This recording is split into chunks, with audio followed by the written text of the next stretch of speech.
జై హనుమాన్. ఆంజనేయ స్వామి సింధూర ప్రియుడు. అలాగే ఆంజనేయ స్వామి భక్తులందరూ నుదుటిన సింధూరాన్ని ధరించడం మనం గమనిస్తూ ఉంటాం.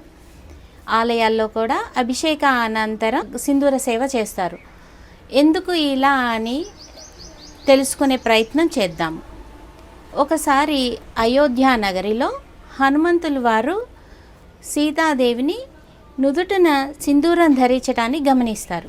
అప్పుడు ఆంజనేయ స్వామి అడుగుతారు, అమ్మా ఎందుకు ఇలా సింధూరం ధరిస్తున్నారు అని.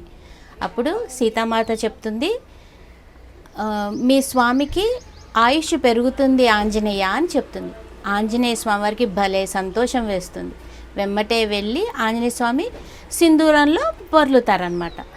బయటికి రాగానే ఆ సింధూరం పొడిగా ఉండటం వల్ల తన శరీరం నుంచి పడిపోవటం గమనిస్తారు. మళ్ళీ వెళ్ళి నూనెలో మునిగి మళ్ళీ తర్వాత సింధూరంలో మునుగుతారు. ఇలా చేయటం రాముల వారు గమనిస్తారు. ఆంజనేయ స్వామి భక్తికి ఎంతో సంతోషపడతారు. అప్పుడు రాముల వారు చెప్తారు, హనుమ ఎవరైతే మంగళవారం నాడు ఈ సింధూర సేవ చేస్తారో వాళ్ళని నేను అనుగ్రహిస్తాను అని చెప్తారనమాట. ఇలా సింధూర సేవ ఆంజనేయ స్వామికి ఎంతో ప్రీతికరంగా మారింది. సింధూర సేవ అనేది భక్తితో కూడిన, ప్రేమతో కూడిన ఒక అద్భుతమైన సేవ. జై హనుమాన్.